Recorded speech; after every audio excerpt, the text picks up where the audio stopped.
મહત્વપૂર્ણ સમાચારથી વરસાદને લઈને હવામાન વિભાગે આગાહી કરી છે। 30 મે થી 2 જૂન સુધી વરસાદની આગાહી કરાઈ છે। ગાજવીજ સાથે અનેક વિસ્તારમાં વરસાદ વરસી શકે છે। ઉત્તર, મધ્ય અને દક્ષિણ ગુજરાતમાં વરસાદની આગાહી છે। સૌરાષ્ટ્ર કચ્છના કેટલાક વિસ્તારમાં પણ વરસાદ વરસી શકે છે। 30 જૂને બનાસકાંઠા, સાબરકાંઠા, પાટણ, અરવલ્લી અને કચ્છમાં વરસાદની આગાહી છે।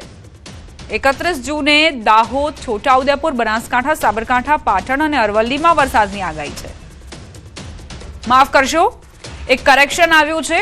30 મે અને 31 મેના દિવસે વરસાદ વરસવાની સંભાવના। બનાસકાંઠા, સાબરકાંઠા, પાટણ, અરવલ્લી અને કચ્છમાં 30 મેના વરસાદ વરસવાની સંભાવના। 31 મે દાહોદ, છોટાઉદેપુર, બનાસકાંઠા, સાબરકાંઠા, પાટણ અને અરવલ્લીમાં વરસાદની આગાહી છે।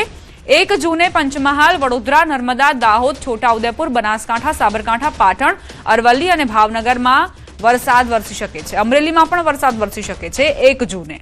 2 જૂને ડાંગ, તાપી, ભાવનગર અને અમરેલી, પંચમહાલ, વડોદરા, નર્મદા, દાહોદ, છોટાઉદેપુર, બનાસકાંઠા, સાબરકાંઠા અને અરવલ્લીમાં વરસાદ વરસી શકે છે। 30 मई से लेकर 2 जून तक इक्का दुक्का स्थानों में बिजली गिरने के साथ और मेघ गर्जना भी साथ बारिश होने का आइसोलेटेड प्लेसेस में होने का संभावना रहेगा। 30 जून को जो डिस्ट्रिक्ट हम आइसोलेटेड प्लेसेस में बारिश का संभावना बता रहे हैं, बनासकांठा, साबरकांठा, पाटन, अरावली और माहीसागर गुजरात रीजन में, मेनली उत्तर और उत्तर पूर्वी जो जिला है। और 31 मई को इस डिस्ट्रिक्ट के साथ और भी 2 डिस्ट्रिक्ट ऐड हो जाएगी, दाहोद और छोटाउदेपुर। अधिकतम तापमान का बात करें तो अगले 48 घंटे तक कोई तापमान में बड़ा बदलाव नहीं रहेगा। उसके आगे 2 से 4 degree centigrade temperature gradual fall रहेगी। गरम और उमस भरी पवन के कारण जो तटीय क्षेत्र है उसके साथ लगवा जो डिस्ट्रिक्ट है जैसा बड़ौदा, गांधीनगर, अहमदाबाद, राजकोट और सुरेंद्र नगर, इस डिस्ट्रिक्ट में hot and humid weather condition का पूर्वानुमान दिया गया है और असहज स्थिति बनी रहेगी। अहमदाबाद के लिए जो पूर्वानुमान है मेनली क्लियर स्काई और जो अधिकतम तापमान है 43 डिग्री सेंटीग्रेड के आसपास रहने का संभावना रहेगी। सबसे ज़्यादा तापमान, अधिकतम तापमान रिकॉर्ड हुआ है सुरेंद्र नगर में 44.3 डिग्री सेंटीग्रेड, अहमदाबाद में रिकॉर्ड हुआ है 43.2 डिग्री सेंटीग्रेड, गांधीनगर में रिकॉर्ड हुआ है 42.8 डिग्री सेंटीग्रेड, राजकोट में 42.7 डिग्री सेंटीग्रेड रिकॉर्ड हुआ है। ચોમાસાને લઈને સૌથી મોટા સમાચાર પ્રાપ્ત થઈ રહ્યા છે। 4 દિવસ બાદ ચોમાસું સહેજ આગળ વધ્યું। સ્થિર થયેલા ચોમાસાને હળવી ગતિ મળી છે। હવે કેરળમથી ચોમાસું અંદાજે 100 કિલોમીટર દૂર હોવાની જાણકારી।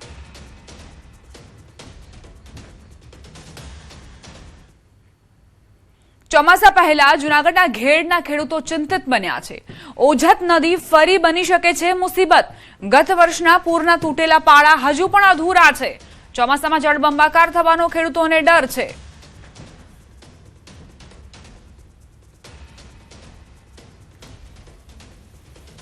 ખેડ વિસ્તારની નદીઓ પોળી અને ઊંડી કરવી છે, માટે એ હજી કાંઈ સ્માર્ટ કામ થયું નથી। તો સરકારશ્રીને અમે એટલી નમ્ર વિનંતી કરીએ છીએ કે આ જેટલું બને તેટલું વહેલી તકે કરો। ગયા વખતે અમારે મોટામાં મોટી નુકસાની હતી, બરાબર છે, અને જે ગોજત નદીના હિસાબે 40-45 વીઘાની મગફળી ફેલ થયેલ છે અને શિયાળુ પાક ઉપર અમે જીવેલ છે। અને આ કાયમી માટે ચોમાસાનો પ્રશ્ન અમારે આવે એટલે નદીની જે રૂપરેખા છે એને તમારે કમસે કમ સમી કરવી પડે એમ છે અને નદીના પાળા ઊંચા પહોળા કરી અને નદીને પહોળી કરવાની છે। તો જારી જાખરા સાફ થઈ જાય વરસાદ આવે એ પહેલા તો સારું, નકર અમારે કાંઠે રહેવામાં બહુ ભયંકર જેવી પરિસ્થિતિ છે। આપણે જે ગત વર્ષે જે પૂર આવ્યું હતું એમાં જે પાડા તૂટવા પામેલ હતા એ બધા પાડાઓ આપણે આ વખતે રિપેર કરાવી દેશું, એટલે નદીનું પાણી ખેતરમાં આવતું અટકશે સીધું। અને અમારે જે પાડા રિપેરિંગની કામગીરી છે એ હાલ ચાલુ છે। ગયા વખતે 35 થી 40 પાડાઓ તૂટ્યા હતા, એમાંથી અડધા જેવા રિપેર થઈ ગયા છે, અડધાની કામગીરી રિપેર કરવાની હાલ ચાલુ છે। મહેસાણાથી સમાચાર। દૂધસાગર ડેરીના પશુપાલકો માટે ખુશ ખબર। દૂધ ઉત્પાદકોના દૂધના ભાવમાં વધારો કરાયો। દૂધસાગર ડેરીએ દૂધના ભાવમાં 25 રૂપિયાનો વધારો કર્યો। દૂધનો ભાવ 830 થી વધારીને 855 કર્યો। હવે ફેટની સાથે એસએનએફના પણ વધારાના પૈસા અપાશે। એસએનએફના આધારે પૈસા આપનાર દૂધસાગર પ્રથમ ડેરી છે। દૂધ ઉત્પાદકોને ફેટ અને એસએનએફના આધારે પૈસા મળશે। દૂધસાગર ડેરીના નિયામક મંડળનો દૂધ ઉત્પાદકો માટે હિતકારી નિર્ણય। વાર્ષિક 100 કરોડ રૂપિયાથી પણ વધુનો ફાયદો થશે। દૂધ ઉત્પાદકોને ફેટના જે મળતા હતા તે સાથે વધારાના SNFના પણ પૈસા મળશે.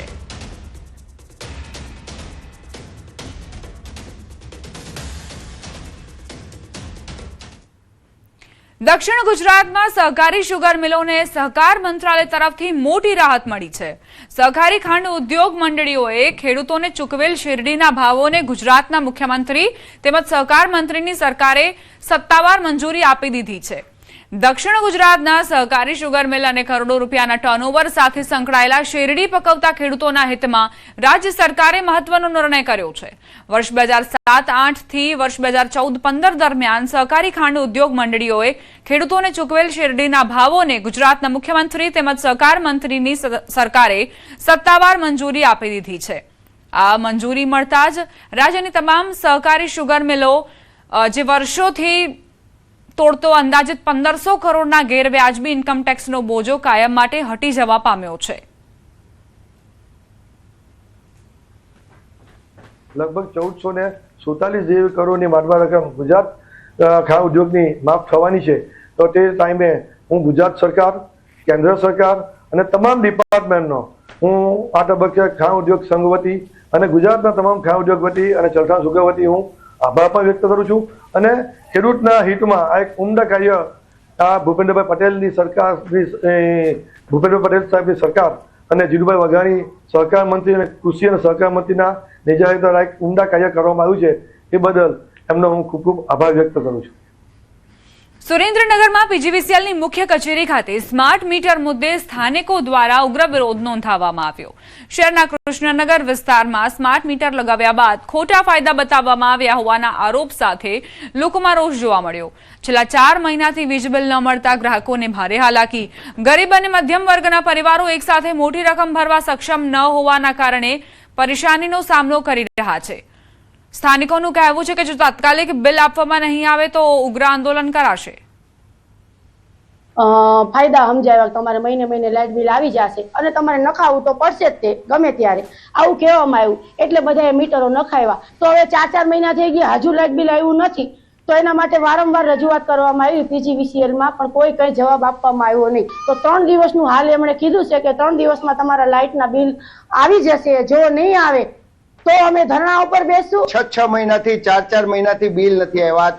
તમામ પરિવાર મધ્યમ અથવા ગરીબ પ્રકારના છે. તેઓને 6 મહિનાના 8 મહિનાના 4 મહિનાના સાથે બિલ આવે તો કોઈ પણ સંજોગોમાં ભરી શકે એવું નથી. બે દિવસમાં કે 3 દિવસમાં સંતોષકારક નહીં લાવી આપવામાં આવે તો હું અને અમારી ટીમ આ તમામ વીજ ગ્રાહકોને સાથે લઈ આ કચેરીએ ધરણા દેશું. હારીજમાં ભાજપ શાસિત નગરપાલિકામાં ભ્રષ્ટાચાર મુદ્દે ભાજપમાં અંદરો-અંદર વિખવાદ જોવા મળ્યો. હારીજ નગરપાલિકા ચીફ ઓફિસર અને હારીજ APMC ભાજપ ડિરેક્ટરે હારીજ પોલીસ સ્ટેશનમાં ફરિયાદ નોંધવા આપી. અરજીઓ હારીજ નગરપાલિકા ચીફ ઓફિસરે વોર્ડ નંબર 2ના ભાજપના કોર્પોરેટર આરતીબેનના જેઠ જીગર મહેતા સામે પોલીસ ફરિયાદ નોંધવા અરજી કરી. હારીજના નગરપાલિકાના ચાલી રહેલા પ્રી મોન્સૂન કામના સ્થળે જઈને દાદાગીરી તેમજ ગાળો બોલી નગરપાલિકાનું 19,753નું આર્થિક નુકસાન જીગર મહેતા દ્વારા પહોંચાડવા બાબતે અરજી આપી. આ બિલકુલ 50 રૂપિયાની વસ્તુને 500 થી 1000 રૂપિયાનું બિલ બનાવીને વેચવાનું, એને એકદમ પૂરેપૂરા પૈસા ગબન કરવાનું ષડયંત્ર છે. અને એમાં એ લોકોને લાગતા જે કોઈ બી મજબૂત લોકો હોય એમને ડરાવી ધમકાવી અને આ ભ્રષ્ટાચાર એ જે કરી રહ્યા છે એમાં અમે આડા ના આવીએ એના માટે કરી અને એક ષડયંત્રપૂર્વક આયોજન છે કે ભાઈ આવો ડરી જાય છે. અને કાલે એમને અરજી આપ્યા પછી પણ એમને મને કહેવડાયું કે ભાઈ અમારા 1.5 વર્ષ અમારે જે પાપ કરવું એ અમે કરશું, તમારે અમને નહીં રોકવાનું, તમે અરજી ખેંચી લઈએ. કીધું ભાઈ જે વ્યક્તિ વિરુદ્ધ અમે અરજી આપી છે એમણે જે JCB અને JCB દ્વારા ખોદકામ કરીને 30 જેટલી પાઇપો બિછાવેલી હતી ત્યાં. એ પાઇપો JCBના ડ્રાઈવરને મજૂરોને ધમકાવીને એ પાઇપો પરત કઢાવી નાખી જે બિછાવેલી હતી. નગરપાલિકામાં ભ્રષ્ટાચાર મુદ્દે ભાજપમાં વિખવાદ સર્જાયો છે. APMC ચેરમેને ગંભીર આરોપ લગાવ્યા છે. તેમનું કહેવું છે કે આર્થિક લાભ અપાવવા માટે દાદાગીરી કરવામાં આવી રહી છે. અમદાવાદથી સમાચાર નહેરુનગર પાસે ફાયરિંગ 5 રાઉન્ડ ફાયરિંગની ઘટના બની હોવાની જાણકારી છે 5 રાઉન્ડ ફાયરિંગ થયું હોવાની આશંકા નિવૃત્ત ડીવાયએસપીએ ફાયરિંગ કર્યું હોવાની જાણકારી જમીનના વિવાદમાં ફાયરિંગની આશંકા સેટેલાઇટ પોલીસે ઘટના સ્થળે પહોંચીને તપાસ શરૂ કરી છે અમદાવાદના નહેરુનગર પાસે ફાયરિંગની ઘટના 5 રાઉન્ડ ફાયરિંગ થયું હોવાની આશંકા છે અત્યારે તપાસ ચાલી રહી છે આખરે શું બન્યું હતું કેમ નિવૃત્ત ડીવાયએસપીએ આ ફાયરિંગ કર્યું છે કયા કારણોસર તેને લઈને પણ તપાસ ચાલી રહી છે પ્રાથમિક જાણકારી એ છે કે જમીનના વિવાદને લઈને નિવૃત્ત ડીવાયએસપીનો પિત્તો છટક્યો અને તેમણે ફાયરિંગ કર્યું શું આ ફાયરિંગમાં કોઈ ઘાયલ થયું છે કે કેમ તે હજુ સ્પષ્ટ નથી જમીનના વિવાદને લઈને આ ફાયરિંગની આશંકા છે પોલીસ અત્યારે ઘટના સ્થળે પહોંચી છે તપાસ કરવામાં આવી રહી છે કે આખરે શું બન્યું હતું નિવૃત્ત ડીવાયએસપીએ કેમ ફાયરિંગ કર્યું તો શાંત વાતાવરણ અને તેમાં આ ફાયરિંગ બાદ અફરાતફરીનો માહોલ સર્જાયો લોકોમાં ડરનો માહોલ પણ પ્રસર્યો છે અત્યારે પોલીસે તમામ ટીમો ગોઠવી દીધી છે અને તપાસ કરવામાં આવી રહી છે સંવાદદાતા મૌલિક લાઈવ જોડાઈ ગયા છે તેમની પાસેથી વધુ જાણકારી લઈશું મૌલિક શું બન્યું હતું આખરે